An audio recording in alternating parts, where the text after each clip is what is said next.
নিশ্চয়ই তোমরা যারা কেকেআর সমর্থক আছো তারা এই মুহূর্তে প্রথম ম্যাচের দুঃখজনক হার ভুলে ইতিমধ্যে আবার আগামী দিনের জন্য, আগামী 3টে ম্যাচের জন্য আশায় বুক বাঁধতে শুরু করেছো। আমিও কেকেআর সমর্থক, আমিও আশা রাখছি যে আগামী 3টে ম্যাচ কলকাতা জিতবে। কেননা সেই 3টে ম্যাচ আছে আমাদের ইডেন গার্ডেনে, যেখানে অবশ্যই আমরা যারা সমর্থক আছি তারা যে সুযোগ সুবিধাটা দেব, যে হোম গ্রাউন্ডের একটা ফেসিলিটি, সেটা তুলতে পারবে আমাদের কলকাতা নাইট রাইডার্স দল। তো আগামী 3টে ম্যাচ কবে আছে, কার সঙ্গে আছে, অবশ্যই সেই বিষয়টা নিয়ে তো আলোচনা করব এই ভিডিওতে। তবে তার থেকে আগে যে বিষয়টা আলোচনা করব সেটা হলো গতদিন ঠিক কী কী কারণে কেকেআর দলকে ম্যাচটা হারতে হলো। আমি আমার মতো করে তোমাদের সঙ্গে শেয়ার করব, আমার যেটা মনে হয়েছে সেটা আমি তোমাদের সামনে তুলে ধরবো। আর অবশ্যই তোমাদের মতামতটা তোমরা কমেন্টে জানিয়ে দিয়ে যেও। তো চলো ভিডিওর মেন টপিকে যাওয়া যাক। দেখো, কারণ অনেক কিছু আছে। তো প্রথমে ব্যাটিংয়ের দিকে আসি। কেকেআর দল চাইলে আরও 15-20টা রান বেশি করতে পারত, চাইলে তো করতে পারত, চেয়েছিল এটাও আমরা আশা করতে পারি, কিন্তু করতে পারেনি। তার দুটো কারণ। একটা হলো মাঝখানে যখন ওই 12-13 ওভারে যখন খেলাটা হচ্ছে, কেকেআর যখন ব্যাট করে তখন অজিঙ্ক্য রাহানে এবং অঙ্কুশ রঘুবংশী একসঙ্গে ব্যাট করছিল। সেই সময় কিন্তু রানের গতিটা কিছুটা কমে গিয়েছিল। আর এই মাঠটা হলো ওয়াংখেড়ের মাঠ। এই মাঠে কিন্তু রান হয়, যেখানে বিশ্বকাপে আমরা দেখেছি 250 রান পর্যন্ত হতে, টি-20 বিশ্বকাপে। তো সেখানে প্রথমে কিন্তু এই 220 রানটা 240 রান আশা করা যায়। সামনে আছে জসপ্রীত বুমরা, তার বিরুদ্ধে তোমরা খুব বেশি রান করতে পারবে না, কেউই পারবে না। তো বাকি যে প্লেয়ারগুলো আছে, বাকি যে বোলারগুলো আছে, তাদের এগেনস্টে রান করা যায়, সেটা কেকেআর দল পারেনি। মাঝখানে যখন অঙ্কুশ রঘুবংশী এবং অজিঙ্ক্য রাহানে ব্যাট করছিল তখন রানের গতি কিছুটা কমে গিয়েছিল।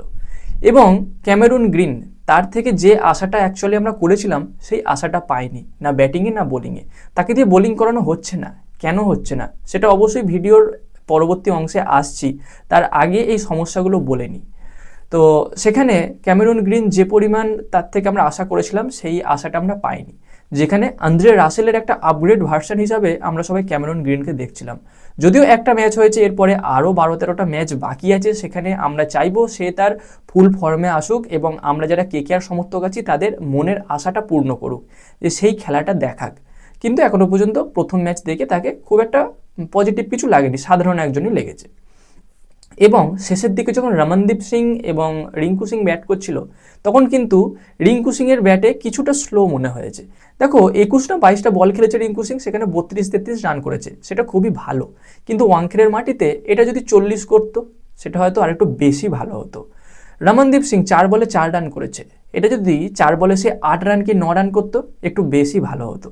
তো এতগুলো রান যদি কেকেআর করতে পারতো আর 20টা রান যদি বেশি হতো, তাহলে এই ম্যাচটা কেকেআর কতটা জিততে পারতো সেই নিয়ে একটা সন্দেহ থাকলেও খেলাটা বেশ হাড্ডাহাড্ডি হতো। যেখানে 19 ওভার 1 বলে তারা ম্যাচটা জিতেছে, সেখানে হয়তো 19 ওভার 5 বলে গিয়ে ম্যাচটা জিততে হতো, বা 19 ওভার 5 বল কি পুরো 20 ওভার পর্যন্ত খেলাটা যেত, মানে 20-40 ওভার।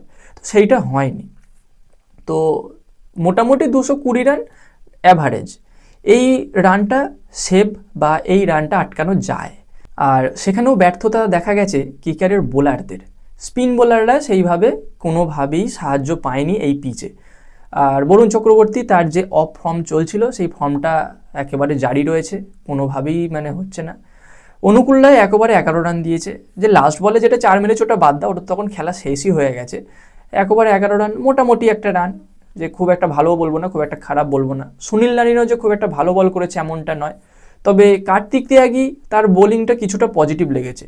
আর ভৈভব বড়া, তার যেটা স্বভাবসিদ্ধ ভঙ্গি, তার যেটা নিয়ম, প্রথম ওভারটা ভালো করবে এবং তারপরের ওভারগুলো থেকে মার খেতে শুরু করবে।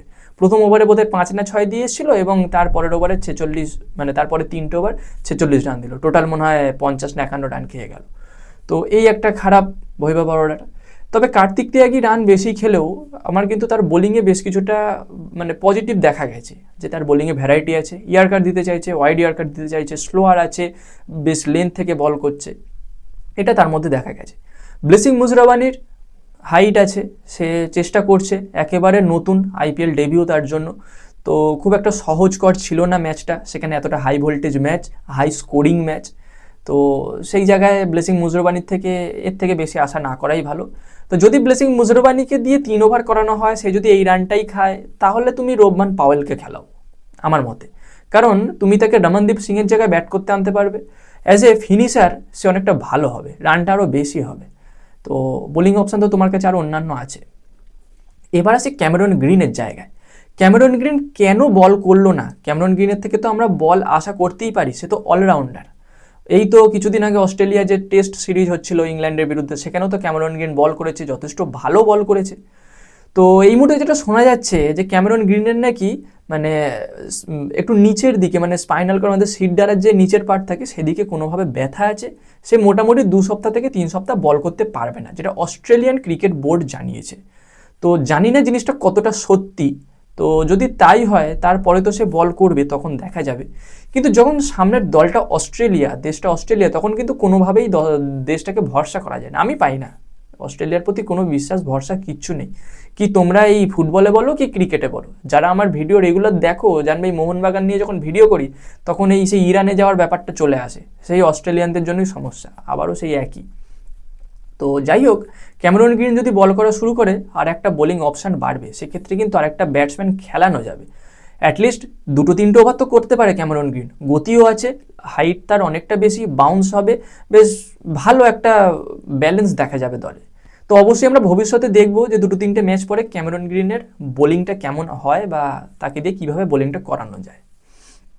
এই গেল মোটামুটি খারাপ খবরগুলো। এবার একটা ভালো খবর দিই, যেটা হলো মাতিসো পাথিরানাকে নিয়ে একটা সুখবর বেরিয়ে এসছে। আর এই সুখবরটাকে আরেকটা জিনিস বলি, মাতিসো পাথিরানা সোশ্যাল মিডিয়া পেজে, বিশেষ করে ইনস্টাগ্রাম পেজে কিন্তু বেশ কিছু ভিডিও ডেলি দেখা যাচ্ছে। সে স্টেটাস দিচ্ছে, সে জানানোর চেষ্টা করছে এইটাই যে সে ফিট হওয়ার জন্য প্রচুর চেষ্টা করছে।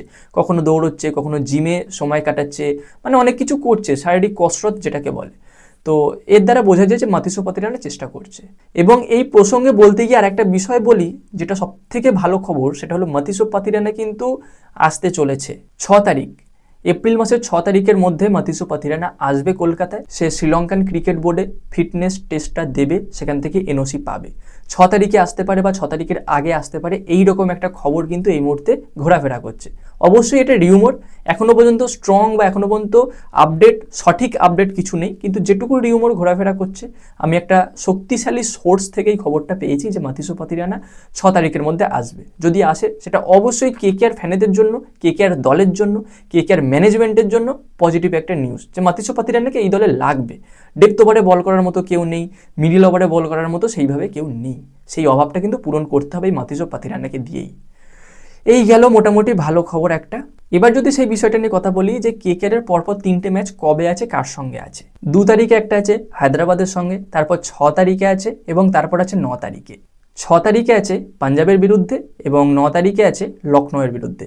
তো এই 3টে ম্যাচ কিন্তু কলকাতাকে জিততে হবে। প্রথম ম্যাচের হারটা ভুলে যাও, এই 3টে ম্যাচ যেত, আবার একটা পজিটিভ জায়গায় আসো। কেকেআর সমর্থকরা অবশ্যই এইটা চাইবে, আমিও কেকেআর সমর্থক, আমিও এটা চাইছি। আর তোমরা যারা কেকেআর সমর্থক আছো তারা এই মুহূর্তে কি চাইছো অবশ্যই কমেন্টে জানিও। মাতিসো পাতিরানাকে নিয়ে তোমাদের কি ধারণা সেটাও জানাতে ভুলো না। এবং যে বিষয়গুলো প্রথমে বললাম যে কি কারণে কেকেআর আগের দিন হেরে গেছে, সেই বিষয়টা যদি তোমাদের সঙ্গে আমি একমত হয়ে থাকি সেটা জানিও, বা এছাড়াও যদি তোমাদের অন্য কোনো মতামত থাকে সেটাও জানিও। আপাতত এইটুকু আপডেট তোমাদের সঙ্গে শেয়ার করলাম। এর পরবর্তীতে আরও এরকম আপডেট আসবে। সেই সমস্ত আপডেট পেতে চাইলে অবশ্যই আমাদের চ্যানেলটাকে সাবস্ক্রাইব করে দিও, তার পাশের বেল আইকনটাকে অন করে দিও। আপাতত এই ভিডিওতে এই পর্যন্তই, দেখা হচ্ছে পরবর্তী ভিডিওতে। Bye bye.